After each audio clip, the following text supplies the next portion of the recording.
আসসালামু আলাইকুম সবাইকে। আমি আজকে ইলিশ পোলাও রান্না করেছি, সেটাই আপনাদের সাথে শেয়ার করছি। এটার জন্য আমি পেঁয়াজ কাঁচামরিচ এটা ব্লেন্ড করে, আদা ব্লেন্ড করে টাটকা মশলাটা দেব। মাছগুলো ধুয়ে পরিষ্কার করে নিয়ে সেটার মধ্যে এই যে ধনিয়ার গুঁড়ি দিলাম। এটা আমি জিরে ব্যবহার করব না। এই যে পেঁয়াজ বাটা প্রায় 3-4 টেবিল চামচ।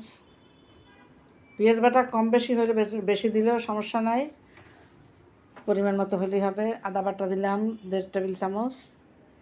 পেঁয়াজ বাটা ইচ্ছা করলে আরও দিতে পারেন। লবণ দিয়ে দিলাম, আর একটু সামান্য লেবুর রস আর ঘি। এই সবগুলো সুন্দর করে ম্যারিনেট করে আমি 10 মিনিট বা 15-20 মিনিট যাই হাতে সময় থাকে রেস্টে থাকবে।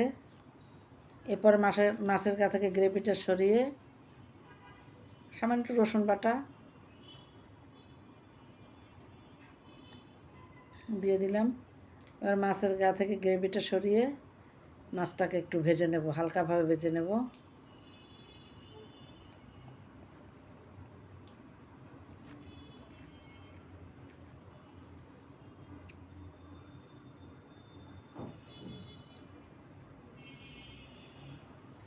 সুন্দর একটা ঘ্রাণ আসতেছে।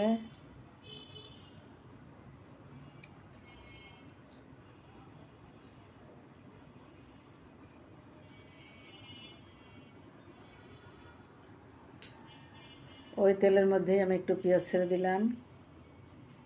পেঁয়াজটা একটু লাল লাল হলে ভেজে তারপরে গ্রেভিটা ওটার ভিতর দিয়ে কষাবো। আমি যা যা মশলা ব্যবহার করছি জাস্ট এটুকু দিবেন। এটাই আপনার ইলিশ মাছের নিজস্ব একটা স্মেল আছে। বেশি মশলা দিয়ে ওইটা আপনার নষ্ট হয়। বরং এরকম এই পেঁয়াজ, আপনার ধনিয়ার গুঁড়ি, আদা বাটা এবং লেবুর রস, একটু টক দই দিলাম। এটার ভিতর জিরা, বাদাম, কিশমিশ এগুলো কোনো কিছুর প্রয়োজন পড়ে না।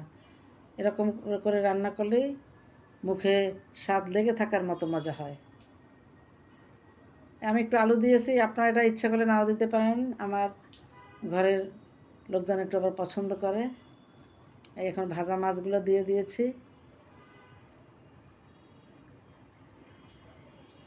এই 4-5 মিনিট মাছটাকে একটু ঢেকে রান্না করে নেব। এটা হয়ে গেছে, এটা এখন এক পাশে সরিয়ে রাখবো। এরপর পোলাওটা রান্না করে নেব। পোলাওতে অল্প দুধ দিলাম, কারণ মাছে তো অনেক দুধ ব্যবহার করা হয়েছে।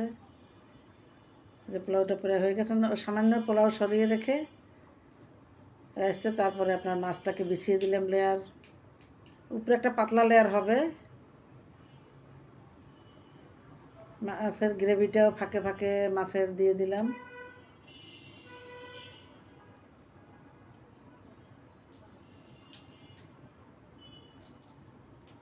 এবার এটাকে আমি দমে রাখবো, প্রায় 15-20 মিনিট দমে রাখলেই সুন্দর হয়ে যাবে মাশাআল্লাহ।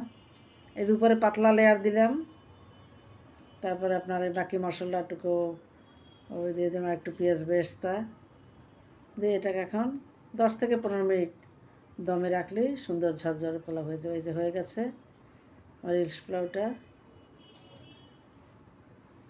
মাছগুলো একটু আলতো আলতো করে উপরে উঠিয়ে তারপর পোলাওটা মিশিয়ে দেবো আস্তে করে।